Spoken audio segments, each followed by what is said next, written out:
And welcome to another edition of Sports Talk. It's Saturday, November 19, 2022. I'm Daniel Blake. Thank you so much for joining me. The World Cup kicks off in less than 24 hours. The hosts Qatar play Ecuador on Sunday, 11 a.m. Jamaica time. It ends the long drought of World Cup football that we last saw in the summer of 2018. Usually, as you know, the World Cup is played during the summertime, but because Qatar was too hot in the summer, they moved it to the winter. So even though Qatar will still be hot, they're hoping that the players and the fans will be able to bear the heat. Not your marquee game. Qatar not known for their footballing prowess, and no disrespect to Ecuador, but they are one of the quote unquote winners of the tournament. But, maybe when that ball kicks off, we'll get that excitement. So the World Cup happens from now all the way till mid-December. So Sports Talk will keep you up to date. Let me read you some of the fixtures that will happen this week. So as I mentioned, on Sunday we'll have Qatar and Ecuador happening at 11, and then on Monday we'll see some more interesting games at 8 a.m. These are all Jamaica time. England will play Iran. Senegal will play Netherlands at 11, and then at 2 p.m. The United States will play Wales. On Tuesday, Argentina will play Saudi Arabia at 5 a.m. So all the Messi fans and Argentina fans, make sure to wake up 5 a.m.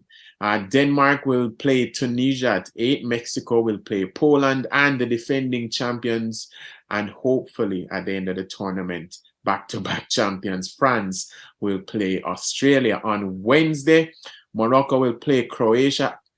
Germany will play Japan, Spain will play Costa Rica, and Belgium will play Canada. Then on Thursday, Switzerland will play Cameroon, Uruguay will play South Korea, Portugal will battle Ghana, and the Brazil fans, you'll finally get to see your team on Thursday as they play Serbia. So look out for that. And then on Friday, Wales will play Iran, Qatar will play Senegal, Netherlands will play Ecuador, and England will play the United States.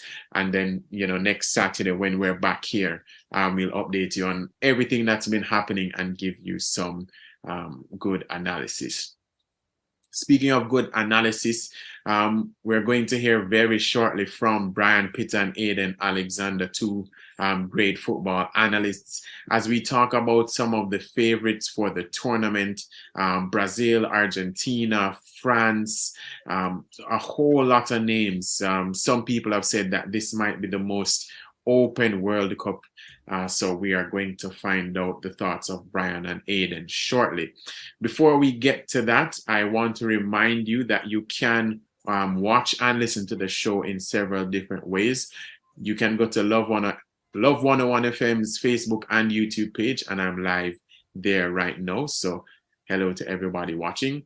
And also on radio, Love 101.1 all the way to 101.9. On the FM band, wherever you are in Jamaica.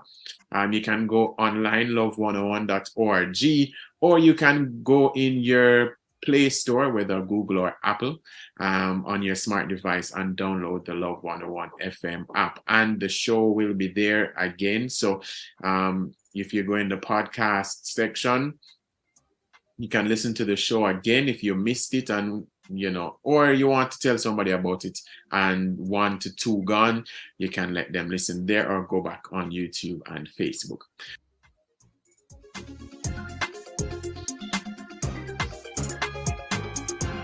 Jamaica's gangs are like packs of rats. Nasty. They live in filth and try and drag us all in there with them, spreading the disease of violence and corruption everywhere. Nasty. But like a pack of rats, they can be eliminated with your help. If you have information on gangs, call Crime Stop on 311. This message is brought to you by Crime Stop and their marketing partners, Lime and NCB. DIGICEL. First in a class when you have Digicel. School as prime bundle. That's right, with your educational website, make you bright. Head to the top of your class with your first Digicel SIM and a Schoolers Prime bundle. Get over 142 gigabytes of data so you can have access to educational sites, social media platforms, Digicel apps, and more for as low as $1,500 for 28 days. Get the Schoolers Prime bundle with your first Digicel SIM card. Visit the Digicel store today. DIGICEL.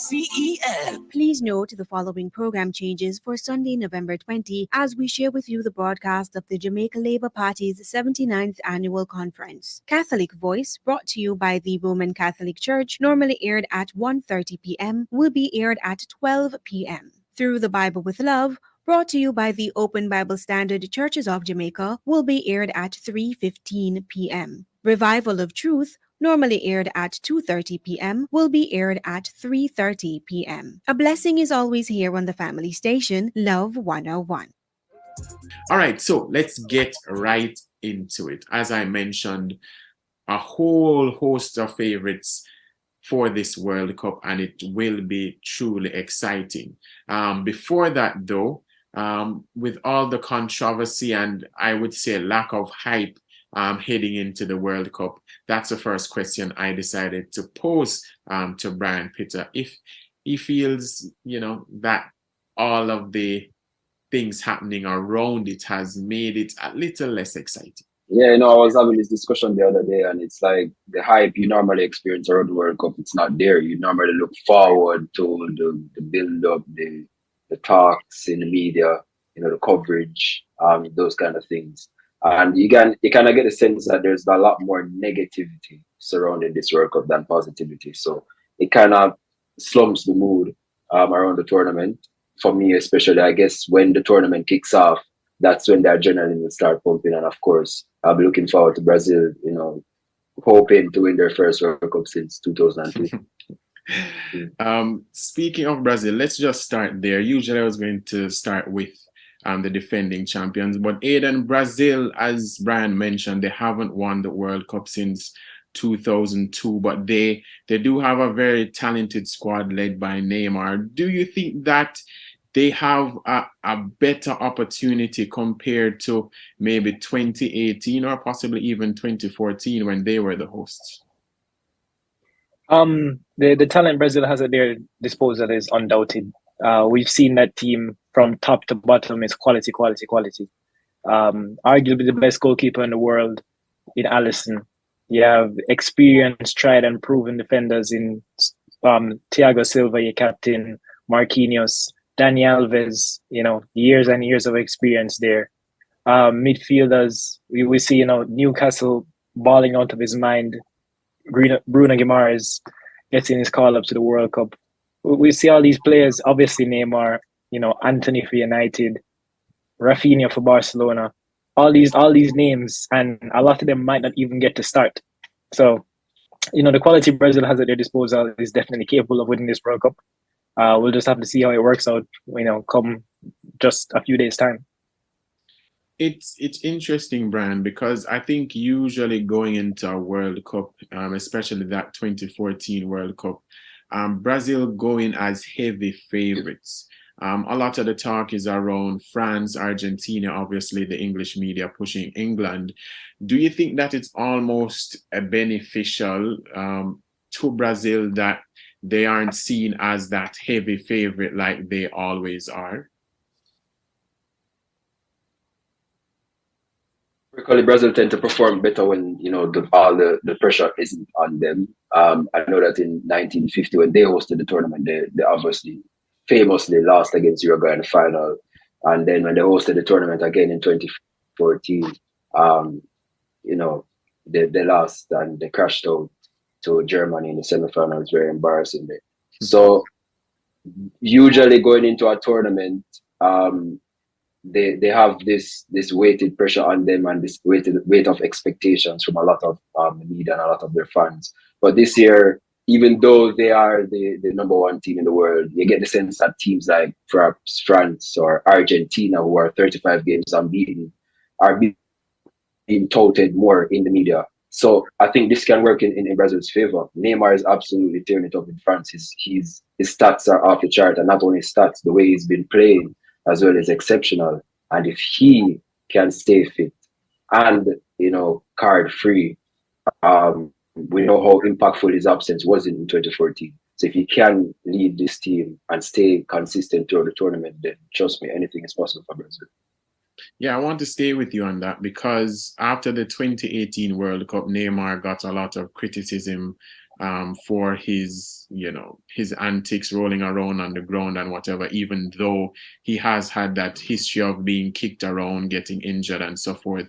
How much pressure are you putting on him to deliver?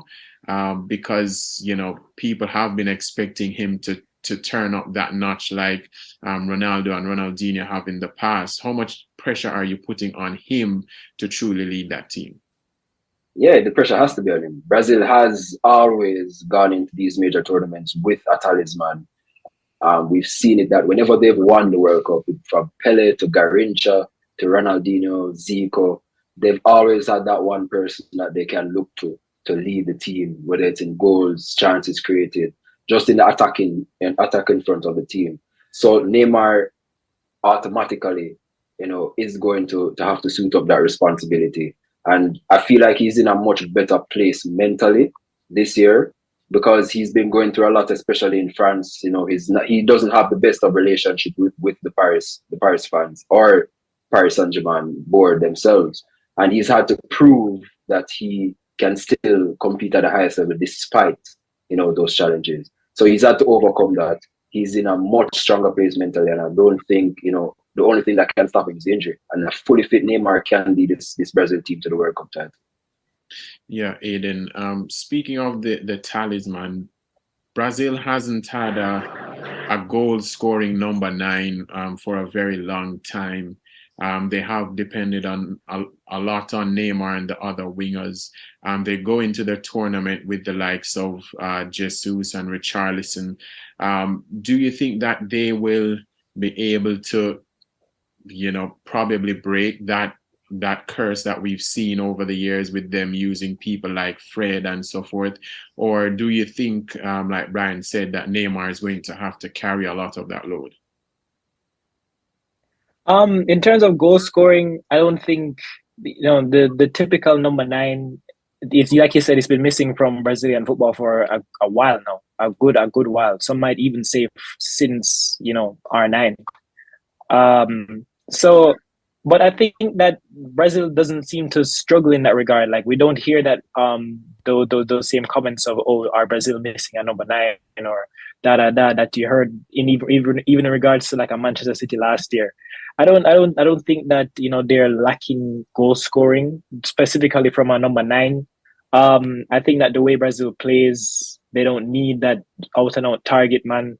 They have the quality in all areas of the pitch. They're every single player in that field, from goalkeeper to the highest player of the field, highest player of the field. Sorry, are all technically gifted. They don't need that. They don't really sit deep and like need a hold up man to help the team get forward. Brazil always to play on the front foot. So I don't think that they're missing a number 9. Obviously a world class goal scoring number 9 is always an athlete to have to any team ever. But I don't think that in practice, I don't think it's a missing piece for them. Yeah, so let's talk about another favorite, Brazil's rivals in Argentina. Expected to be Lionel Messi's quote-unquote last dance. Aidan, from what you have seen in their 35-game unbeaten run and all the club form and everything, how realistic is it for Argentina to finally lift that trophy with Messi at the helm? In terms of realism, they have as good a chance as anybody. Like that team, just like Brazil, is littered with talent. We see, obviously, you have the greatest player of all time, Messi leading the line for you. You also have, the young starlets like Lautaro Martinez, Julian Alvarez, who might not even get to start. You have experience in Di Maria. We see Lisandro Martinez and Christian Romero, how pivotal they are for their two teams in the Premier League at the back. Emi Martinez is a great goalkeeper, world-class goalkeeper as well. He's been absolutely amazing in Argentina jersey. And this team, just the belief they have in this unbeaten streak, And not only that, like every single player on that pitch looks like they're playing their heart out every single time they step on the field. We saw their journey through that Copa America title last year. They every single player in that field gave 150,000%, into every tackle, every pass, everything. Lionel Scaloni has been doing an excellent job with his team. I'd be surprised if he doesn't look for a club job soon, because he's definitely a great manager. These boys, they definitely want to give Messi that title. All of them love their captain. I know it's not just about giving Messi that title. All of them want to win the World Cup. It's been 36 years since the World Cup was in Argentina, 1986. Diego Maradona was the last Argentinian to lift that World Cup title. So, they'll definitely be looking to go to Qatar and win it. And I think they have as good a chance as anybody. That team I think it's world class. Definitely world class. And, the unbeaten streak speaks for itself. Yeah, Brian, Aidan mentioned it. We have heard comments from people like Emi Martinez and Rodrigo de Paul basically saying they'll die on the field for Messi. I guess it hasn't been a sentiment that we heard previously with other teams, even though I think the players knew that Messi was the it man. But do you think that the players sort of understanding the responsibility of Messi's legacy will almost help them to play better, probably in comparison to other teams, that it was just like, okay, Argentina deserved to be here or anything like that? Yeah, I think, they say that the struggle actually makes you stronger. And as a team, Argentina has struggled a lot recently in major competitions, especially in terms of, in the context of Lionel Messi's career, international career. He's won everything, up until last year, except an international trophy. And when he won the Copa America, you saw how much that meant to the entire team. Literally, as the whistle blew, everybody ran towards Messi. So I think there's an important factor that should be noted with this Argentina team. Yes, they all want to die for Messi. They all want to go there and play for Messi. And that's the impact that Messi has on this team, because they want him to win the World Cup trophy, the elusive World Cup trophy, perhaps the title that would crown him outright as the greatest footballer ever. So I believe that because of that, in addition to their world-class talent, as Aidan mentioned, this kind of motivates them to go all the way to the final and perhaps win the entire thing this time.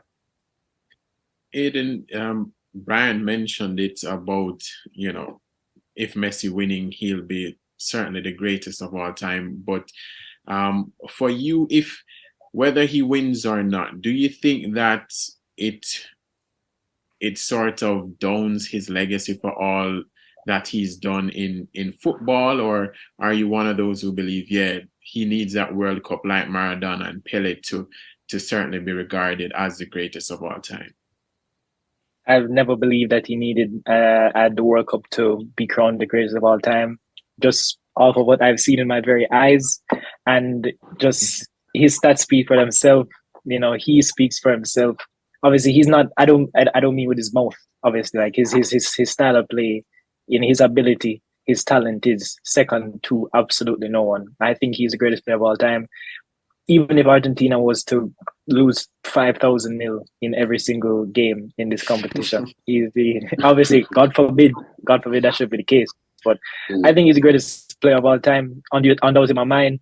That Copa America last year, it should have removed every doubt from every other person. There was never a doubt in my mind. So this World Cup is, if he is to lift the World Cup this year, I don't think there would be any sort of argument against him. But, even if he doesn't, it's still already signed, sealed, and cemented in my mind. If he does lose 5,000-0, that certainly affects his legacy, certainly in my opinion. Let's move on to France, Brian, because usually the defending champions, when they go into a World Cup, they usually have this hype, but then when they actually perform, they do terribly. We saw what happened 2018 with Germany. We've seen it in the past with Italy and France themselves. No team has gone back to back since, I believe, Brazil back in the 60s. Do you think that this is, the year for Brazil to end that back-to-back drought, France, pardon me, to end that back-to-back drought, or do you think like the absence of Kante and Pogba will be a huge factor in them not repeating? But France is a bit of a weird team, as you mentioned, quite rightly so. Um, you know, they reached the final in 2006. They did pretty well. In 2010, they had that entire embarrassment in South Africa, and you know they won the World Cup in 2018. So it's like a curse, as we say, with a lot of World Cup winners. So the Germany won the World Cup in 2014, crashed out of the group stage in 2018, for example. Um, so many are expecting France not to necessarily perform at their best, but they have a decent squad. They have a very good squad. They have two informed strikers. Giroud is one. I don't know what he's doing. He's taking good care of his body and he's absolutely turning it up in Serie A. Benzema, we know the quality he has. He's the Ballon d'Or winner for last season. So up top, you know, they do have quality. In defense, they do have quality as well. However, the midfield is going to be an issue. And I feel like that is going to be France's downfall. Pogba and Kante have been two of the key components of France, not just in their midfield, but in the entire team. And they've been central to the success that France has experienced recently. And not having them, I think, is going to actually destabilize the team and not allow them to perform at their best. So no, I don't think France is going to repeat and go to the World Cup final or even win it this year. Aidan, you feel the same? I think, like I've been saying this whole time, we're talking about the favorites here. France is as talented as anybody. You know, Brian mentioned the midfield. They're missing Pogba. They're missing Kante. You know, we've seen the quality of the youngsters in Tchouaméni and Camavinga as well for Real Madrid. We've seen their quality. You know, they don't have the same experience that Pogba and Kante would have, but I think they'll do an excellent job for France. You know, if we're thinking about a winner's curse, you know, it's not looking good for France if you look at it from that perspective. If you look at history, you know, we've seen what happened to Spain, winners in 2010, what happened in 2014, Germany as well, like you said. Italy winners in 2006 haven't qualified for the last two. So it's definitely, you know, based on a historical standpoint, it's not, you know, it's not looking good for France in that respect. But in terms of ability and talent on the field, you know, they do look great. They do look amazing. You have Kylian Mbappe who can score against any team anytime he wants to. You have the Ballon d'Or winner and Benzema, spoiled for choice in attack. Yeah, absolutely. You have Nkunku who might be struggling to see minutes. Players like Dembele and Coman. Yeah, he just got ruled out. Yeah, unfortunately. Yeah. I didn't be here about that. Yeah. So you have players like Ousmane Dembele and Coman as well, who also might not even get to start. So, you know, definitely talented players there. Ability wise, they can, but historically, you know, history is not on their side. Oh boy. Let's hope that changes. Speaking of another favorite, England. It seems like the last maybe 3 World Cups, the English media thinks that England are going to win. Coming home. But this time around, I think this is probably their most talented team. I know every World Cup we tend to say that, but the form that Harry Kane is in, Phil Foden, Saka, all the players there. Do you think, Brian, that it could actually come home? Or do you think that there's still deficiencies in the way Southgate plays? Or do you think that they're not fully mature yet, that type of thing?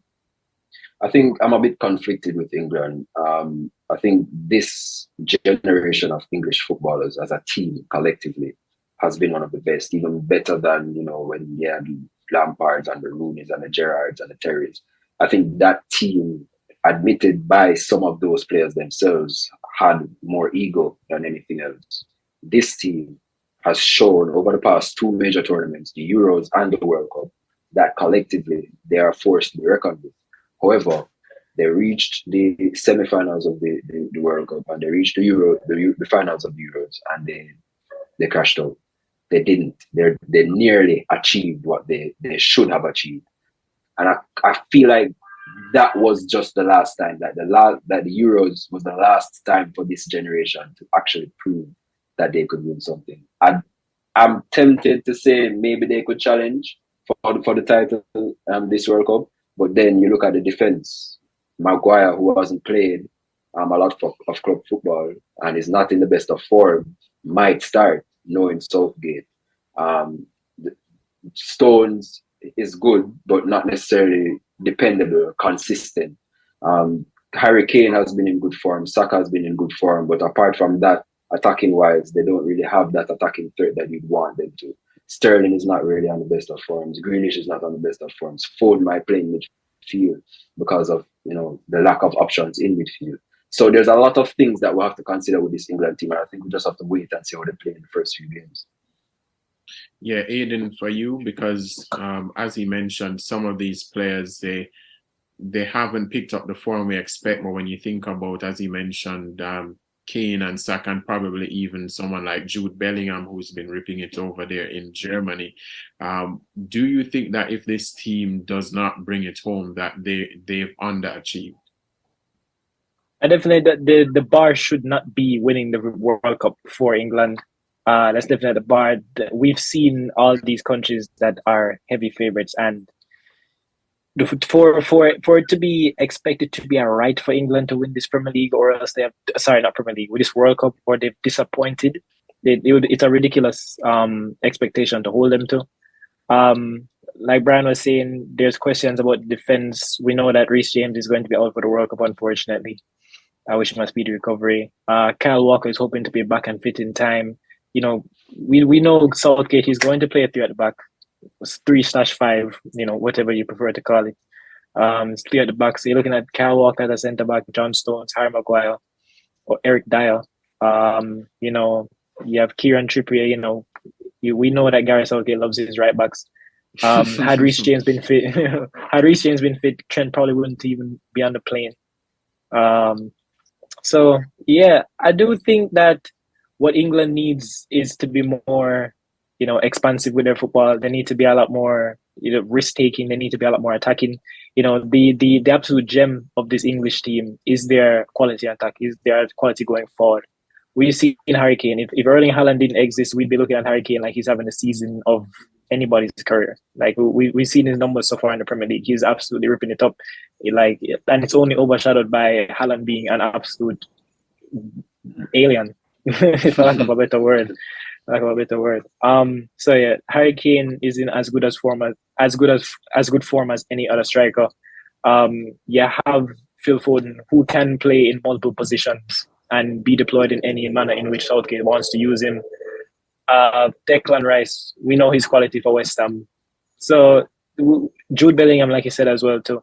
So going forward, England, it definitely has the talent. That's where England's biggest strength lies, in their attacking creativity. James Maddison is, on the plane. Lots of people definitely thought he should go, but weren't sure if Southgate would take him. So yeah, they have the creativity, they have the talent going forward. The questions lie in defense, but you could look at it both ways. Is it because they might not be as strong in defense, why Southgate has to play this 3 at the back, or should they focus on their strength of attack and play in a formation to suit that? So it can be looked at both ways. But yeah, the bar should not be winning the World Cup for England. That's a ridiculous expectation. Yeah, I hope none of the English media hears you. So 2010, Spain won, Germany 2014. Both teams, sort of went through their transition periods, but both seem to be back on the up with Luis Enrique and Hansi Flick. Belgium with Roberto Martinez, the so-called golden generation with the likes of De Bruyne and Lukaku and Hazard. Out of those, I guess, outside chances, and you can probably even throw in the Netherlands, which of those 3 or 4 do you think probably has the best chance of probably at least making it to the final? Starting with you, Brian. Well, I think it's easier to say which one won't, and I think that's Spain. Spain and probably Belgium. Listen, Spain is in a very serious situation in their group. They might not get out of their group at all. When you look at Costa Rica, Germany, and Japan, Costa Rica, when they do go to the World Cup, tend to perform really well. They reached the quarterfinals in 2014, so they can, pose a threat in this group. Germany, I feel, have the quality to get out of this group. Japan, though they have not been as good as they are in recent years, they don't possess the quality as they did in recent years. They still can trouble a Spanish team who I feel has been completely depleted in quality compared to the Spain teams that we're used to. So Spain, I feel, it's either, but I don't see them. They might not get out of their group. As for Belgium, I think this is perhaps the last opportunity for the so-called golden generation to do something. I don't think they'll go all the way to the finals, but they can pose a threat in this World Cup. They don't necessarily have the players that they used to. In terms of Hazard is not on form, but he's still chosen. He's one of the senior members of the team. De Bruyne is as usual, being Kevin De Bruyne, one of the best midfielders in the world. So if they can get those pieces right and players are collective, then they can pose a threat. But those two, probably, won't perform as well as we expect them to. Yeah, Aidan. Okay, so who do I out of those countries who I think has the best chance of going to the final? The Netherlands, they look good. They have looked good whenever I've been seeing them. I'm a massive Frankie de Jong fan. I'd love to see Frankie de Jong stay at FC Barcelona for the next 10, 15 years. Was Spain? I think Brian's actually massively underestimated Spain. I think they do have quality at their disposal. They went to the semifinals in the Euros last year, only lost to the eventual winners on penalties. So I definitely think Spain has quality. Well, what were the other countries that you mentioned? Sorry. It was Spain, Germany, Belgium. Mm-hmm. Yeah, Belgium now. That golden generation. I think it's like Brian said, it's coming to its end. We've seen Eden Hazard has looked nothing like Eden Hazard of Chelsea days. Since he's put on a Real Madrid shirt. Dries Mertens, he's at Galatasaray right now. His age is not what it used to be. Obviously these are still talented players, but their form and age has probably caught up with them a lot more. We've seen probably the best midfielder in the world, Kevin De Bruyne. That's without a doubt, that's unshaken. He is absolute quality. Defense, there are questions. It's not the defense of that golden generation anymore, where Jan Vertonghen and Toby Alderweireld were world-class Premier League defenders. Like I said, age has also caught up with them as well. They're, maybe not performing at the highest possible level anymore either. So, on paper, we see a lot of names that we're used to: Axel Witsel, Yannick Carrasco. But like I said, time isn't kind. Age has probably caught up with a lot of them. So, will they be able to keep up with a lot of the younger teams that might have a slight edge over them? I'm not sure. I don't see Belgium going to the World Cup final. I don't think they'll get past that threshold. And historically, Belgium is not a very successful nation in terms of winning football silverware. I just don't think they'll make it to the final. Spain, I do think has definite quality. I love Pedri. What an absolute one for the future there. Wouldn't sell him for 200 million euros. He's a Barca boy for life. Gavi. We also know that Rodri might not even get to start, and we know the quality that Rodri possesses in midfield. They didn't even call up Thiago. They didn't call up Sergio Ramos, and they didn't call up David De Gea. So that definitely raised some eyebrows around football analysts and football fans as well. But we know how Luis Enrique likes to play. He likes to play out from the back. Does David De Gea possess the ability to do that? He has shown it a lot more this season, but it has always been a criticism of his game. His lack of coming out, his lack of commanding his area, or lack of being able to play out from the back. Germany now. Timo Werner's out, really unfortunately. I hate for anybody to miss the World Cup through injury. So does Germany possess that, like you said, for Brazil, that goal scoring striker that might be necessary, or that might be helpful to their team? Also, this is Hansi Flick's first major tournament with them. We'll see how it goes. We know Hansi Flick, his one season with Bayern, he won the sextuple, which is absolutely incredible. So we know he possesses quality as a coach and as a manager. But out of those countries, I would definitely say Spain and Germany probably have the best chances of going to the final over the Netherlands and Belgium.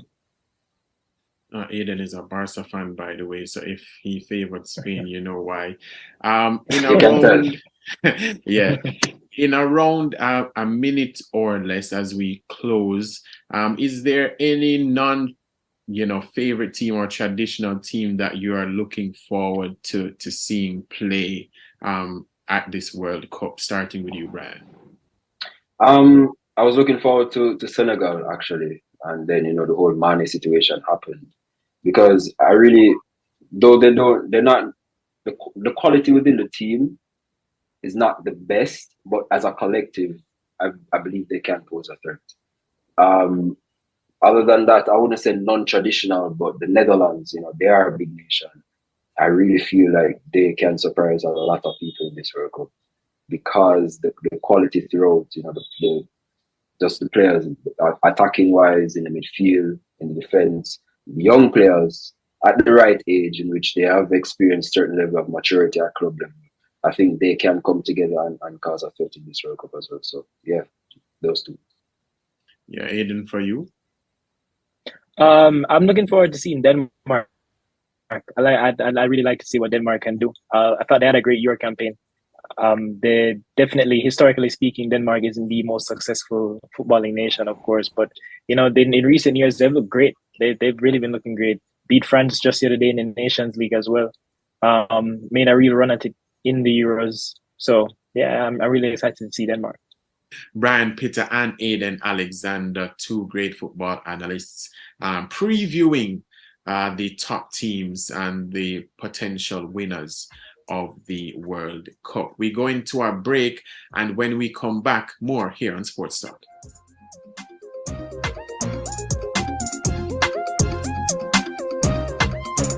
Seniors, the Ministry of Labor and Social Security is advising that the November 2022 payment under the Social Pension Program is now available for collection. Check your text messages to confirm your payment arrangements. For further information, call 876-922-8007. The Social Pension Program, caring for our elderly. A message from the Ministry of Labor and Social Security, providing opportunity, stability, and social protection. Planning to sit the May-June CXC exams privately?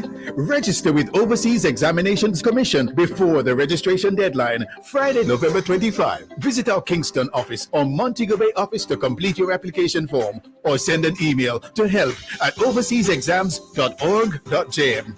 Follow our social media pages at Overseas Exams for more details. Remember, if you plan to sit the May-June CXC exams privately, the registration deadline is November 25.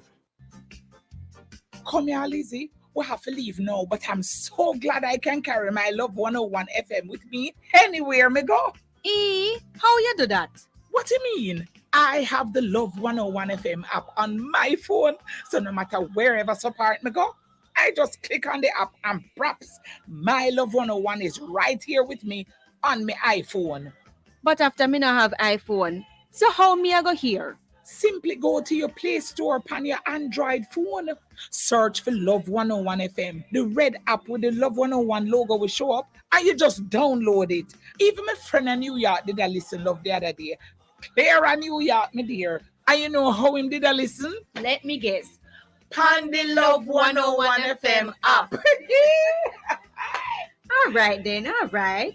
Me I go download it so I can have love with me to anywhere me go.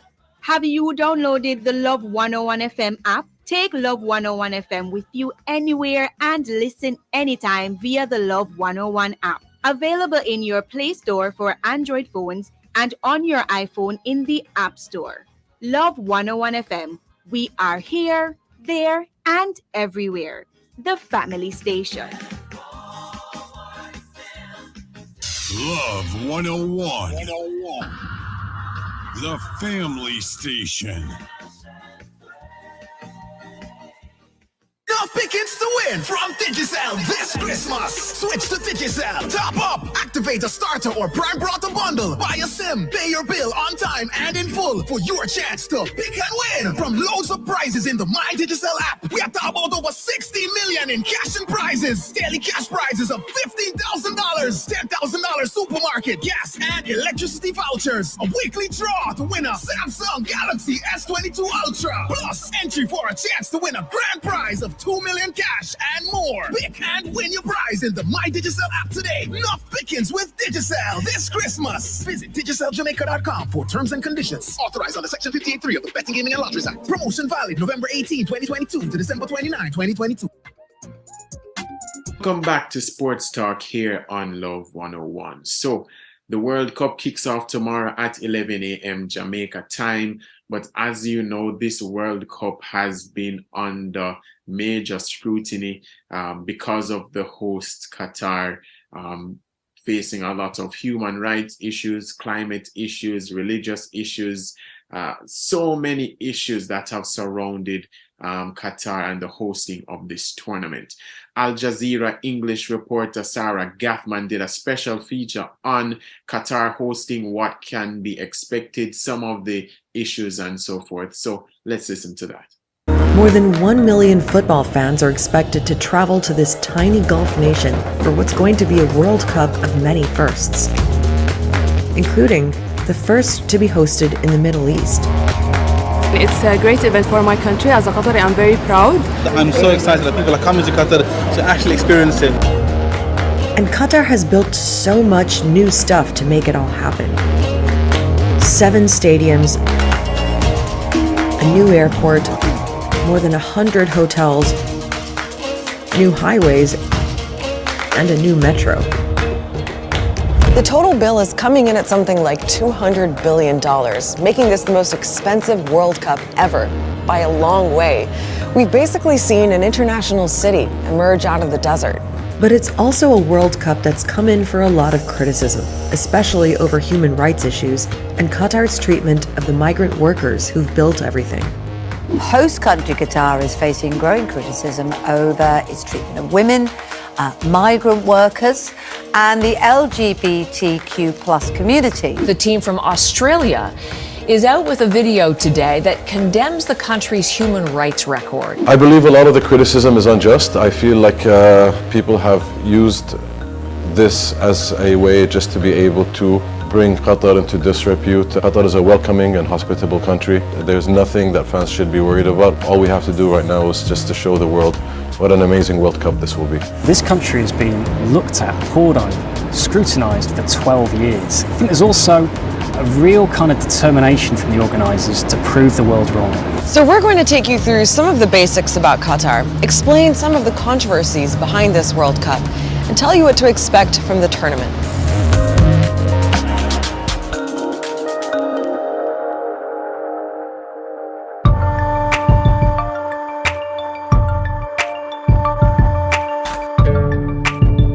So I'm in Doha, Qatar's capital and its only major city. Qatar is a desert peninsula in the Gulf. It's got only one land border, that's with Saudi Arabia. Dubai and Iran are also nearby. They're just across the water.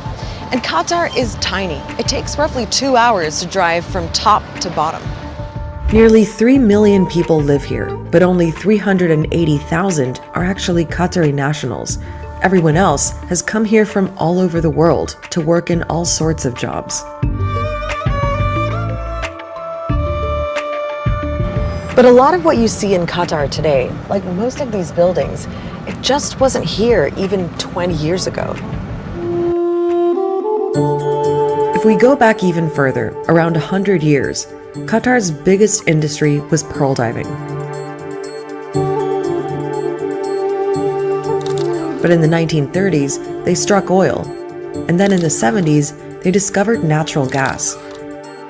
Today, Qatar has the 3rd biggest gas reserves in the world. And that enormous wealth has been used to transform the country.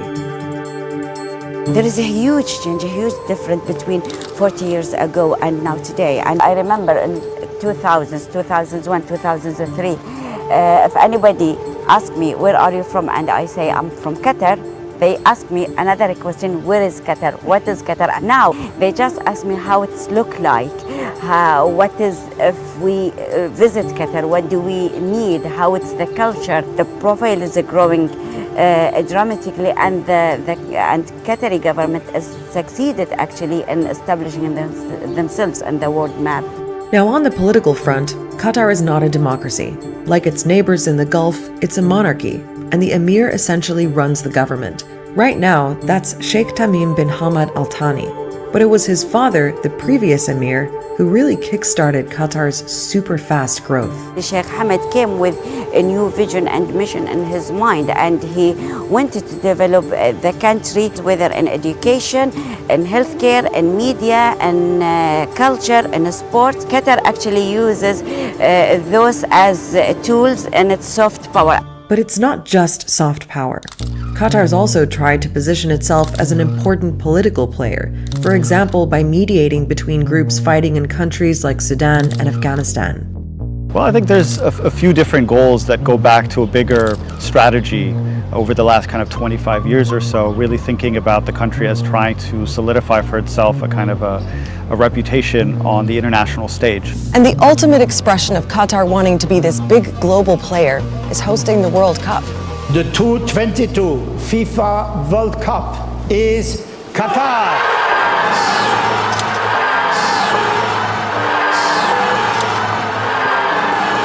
What was it like when Qatar first got the bid? I was over in Zurich for the announcement at the FIFA headquarters in 2010. The bid had started in 2009.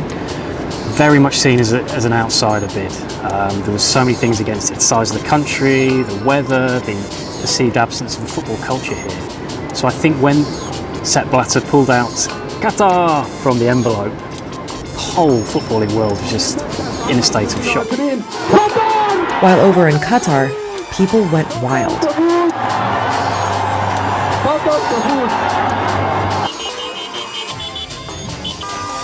Since then, a lot has happened.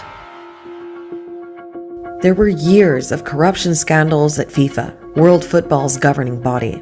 The FIFA scandal rumbles on. 7 people are now arrested, top members of FIFA's board. And Qatar, along with Russia, which hosted in 2018, was accused of essentially buying its winning bid. It's something that Qatar has always denied. We haven't seen anything definitive proving that that process was, was corrupted, but certainly the questions being there, I think, already, cast certain doubts, I think, in the minds of a lot of people. There's another shadow hanging over this tournament, and that's the issue of labor rights and the working conditions for the tens of thousands of people brought in to do all the construction, many of them from countries in South Asia and Africa. Because Qatar, like other Gulf countries, relies almost entirely on foreign workers. They play a key part of making Qatar's dream to host this World Cup possible, and yet they were governed by this very problematic system. The system created an over-dependence of migrant workers on the employer or the sponsor. So this created this power imbalance that actually drove labor abuse and exploitation in the country and across the Gulf region. Things like not being allowed to change jobs or leave the country without their employer's permission, not getting paid, and working in unsafe conditions and in extreme heat. And workers have died during all the construction linked to the World Cup, but the number of deaths is heavily disputed. Now here's what Qatar's Supreme Committee, the organizers of the World Cup, told us in a statement. Despite our commitment to our rigorous standards, it is unfortunately the case that, as elsewhere in the world, work-related injuries and deaths still occur on our projects, and there have been 3 work-related fatalities and 37 non-work-related deaths. But a report last year by the UN's International Labour Organization suggests a more complicated picture, one that goes beyond just World Cup construction projects. It found evidence of 50 fatal occupational injuries in Qatar in 2020 alone, mostly in the construction industry and mostly workers from Bangladesh, India, and Nepal. The ILO says it's hard to get accurate numbers because of gaps in the data. They point to different institutions in Qatar categorizing and investigating work-related deaths differently. So for example, there is a concern on whether a large number of workers' fatalities are caused by heat stress, and whether these are not being properly identified as work-related. At the same time, the ILO and rights groups like Amnesty International also say that Qatar's government has done a lot to improve things, including reforming the sponsorship system so that workers can now change jobs or leave the country without having to ask for permission. I don't think any country can claim to have done as much as Qatar has done in the past 10 years to improve the working conditions, living standards, the introduction of minimum wage. Qatar has been a trailblazer in the region. There are, certain legitimate criticisms to be raised, and at the same time, there are some that we've seen from some segments and corners of the media and other international audiences that have tended to veer a little bit toward a kind of very racialized way of looking at Qatar, or kind of an Orientalist way of thinking specifically about Qatar as if it exists completely outside of a very, troubling kind of international labor system that is quite exploitative. The Qatari government has said that the World Cup has been an important catalyst for improving workers' rights. Do you agree? Yeah, definitely. I think the spotlight that was brought by this World Cup pushed the Qatari government to at least commit to this reform process. And up until 2017, there was a bit of a denial that there is an issue. In 2017, we saw a shift in the political will, that the government really kind of adopted this reform process. So the principles are in way better shape now, but this implementation, ending this culture of impunity, ensuring that employers are respecting the law and migrant workers are fully protected from labor abuse and exploitation, that's where some gaps remain. And it's not just labor rights. The World Cup has also drawn attention to other rights issues in Qatar. For example, homosexuality is criminalized here, and that's been a big focus of criticism. Concerns are growing that Qatar is not doing enough to ensure the safety of LGBTQ+ fans. Some of the teams have raised the issue, and the German and English captains say they'll wear rainbow armbands in support of the LGBTQ community. The message from FIFA is to focus on the football, and Qatar's organizing committee says everyone will be welcome. I reiterate the message of Qatar being a safe country, a hospitable country, and I am confident that anybody that comes to Qatar is going to feel welcome and safe.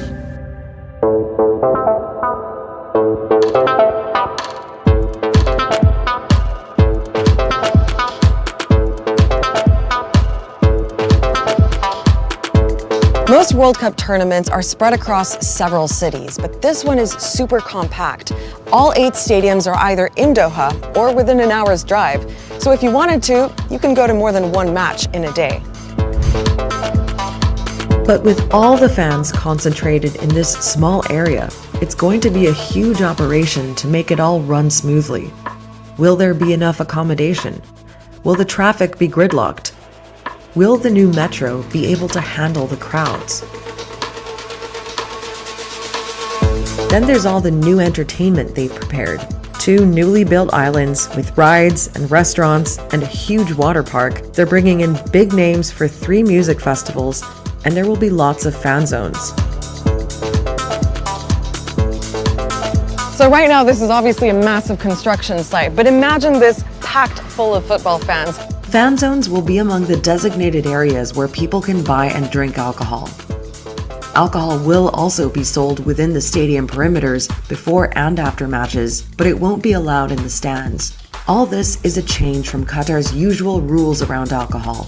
Normally, visitors can only buy it in some hotel bars and restaurants. It's also illegal to be drunk in public. As long as people are behaving in a way that doesn't cause harm to themselves, doesn't cause harm to others, there's no destruction of property, whether private or public, and people are generally, in good form, then there shouldn't be an issue at all. When it comes to local laws in Qatar, it seems that things are going to be a little more relaxed during the World Cup. But that still leaves so many questions about exactly which laws are going to be enforced and how. That's the thing about this World Cup.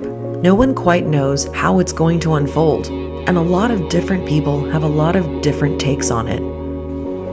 But perhaps what's sometimes been lost in all the discussions around Qatar as hosts is another discussion about the significance of the World Cup being held in the Middle East for the first time. هذا بالعكس فخر لنا وللشعب العربي كله يعني قام كأس العالم على أراضي عربية. حمسة للحدث اللي بيصير والناس اللي بيجون والمباريات اللي بتصير. أكيد ناس كثير تشوف تحب المباريات فنفسنا نشوف ودنا نشوف شعور الناس في قطر إن شاء الله. Have you been to a football match before? بصراحة لا أول مرة.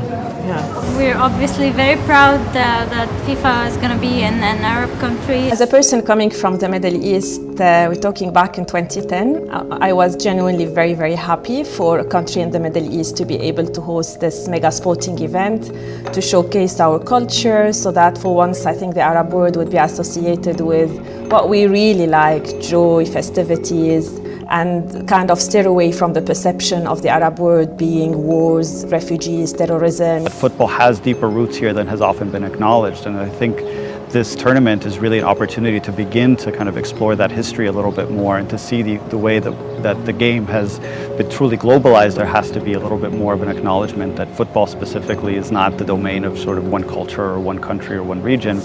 The World Cup final will take place in this stadium on December 18th. It's also Qatar's National Day, and that's no coincidence. For Qatar, this tournament is about showcasing itself to the world, and they're hoping the world likes what it sees. Sandra Gathman there of Al Jazeera English, giving us a little rundown on Qatar, all the issues and what's to come during the tournament. Finally, let's end the show with a little Jamaican flair, because earlier this week was the 25th anniversary of the Reggae Boys qualifying for the World Cup. That's right. The Reggae Boys qualified for the 1998 tournament in France, and they went, and even though they lost to Argentina and Croatia, they won that historic game against Japan, and it has been remembered ever since. Two of the heroes of that campaign, Theodore Tapper Whitmore and head coach Renee Simoes, did a short feature for FIFA a few years ago, so let's hear from them. If you look back, it was a once-in-a-lifetime achievement, you know. Basically, over the years, we getting prepared our television to watch the World Cup, and we were actually there, you know. So it was everybody wanted that experience, the vibes, the feeling. Everybody wanted to be a part of it, because everybody wanted to go down in history. I was a part of France 98. Until today, you keep saying, you still get people out in the street reminiscing about France 98. So everybody wanted to be a part of history. In that Japan game, from the night before, my focus, everything was set to get a goal. And finally get that goal, because I know my defenders. Once you give them something to defend, they will defend. You know, so once we score, there's no way of losing. And then I got one, I got two, and it was just, you know, that moment.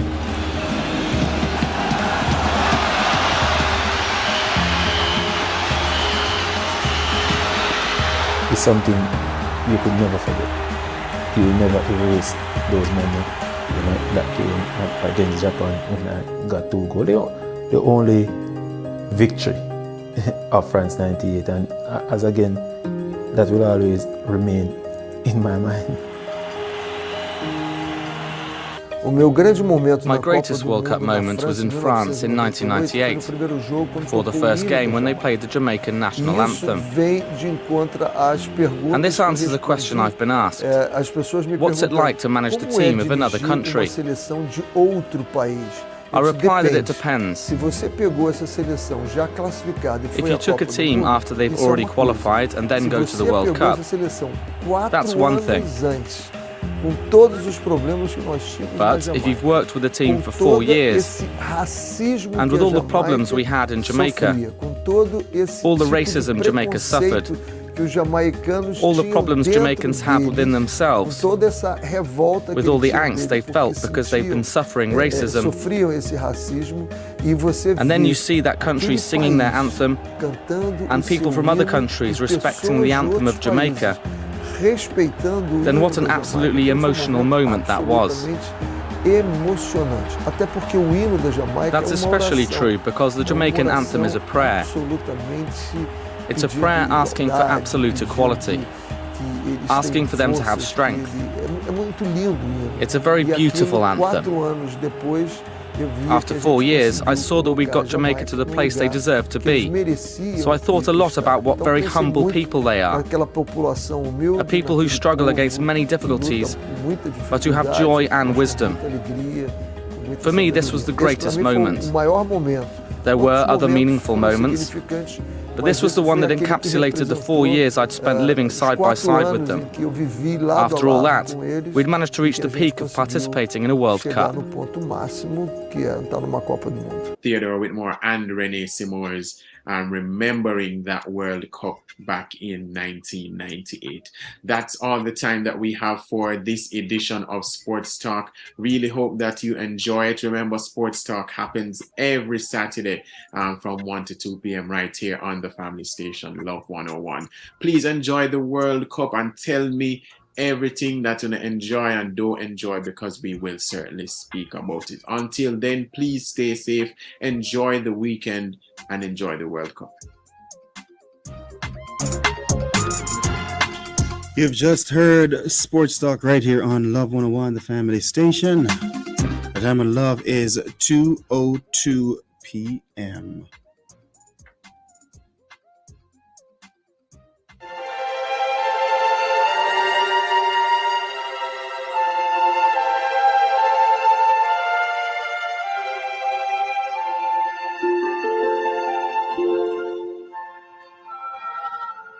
We have been asked to announce the death of Trevor Cole.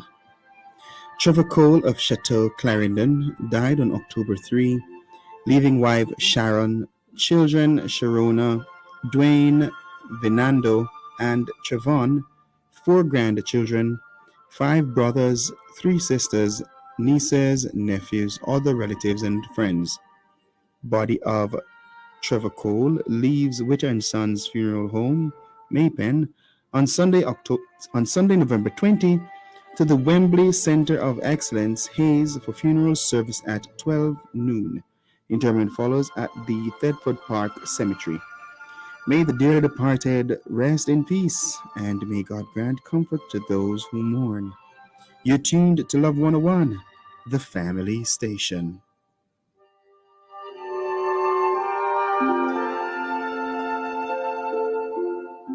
Hi, I'm Claude Edwards. You're listening to Love 101, the family station, morning, afternoon, or evening.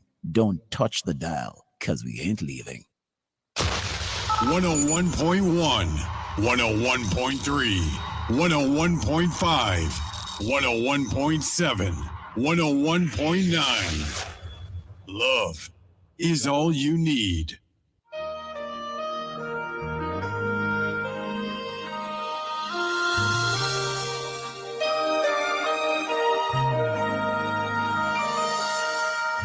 If you could see what I once was, if you could go with me back to where I started from, then I know you would see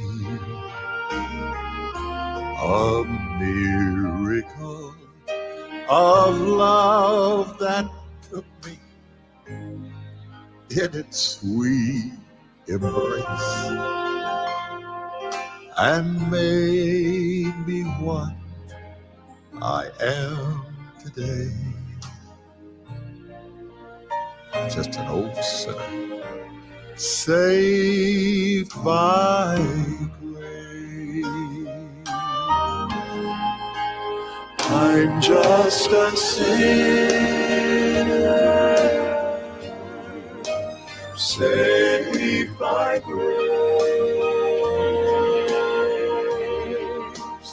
When I stood condemned to death, He took my place.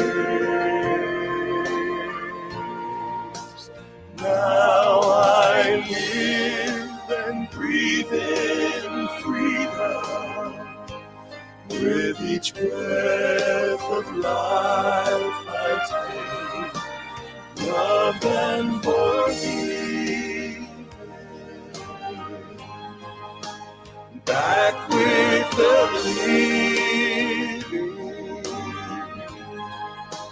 I'm just a sinner saved by grace.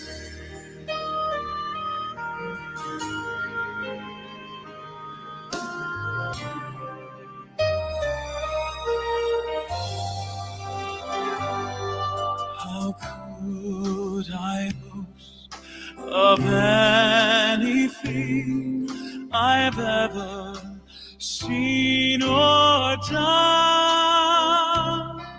How could I dare to claim as mine the victories God has won?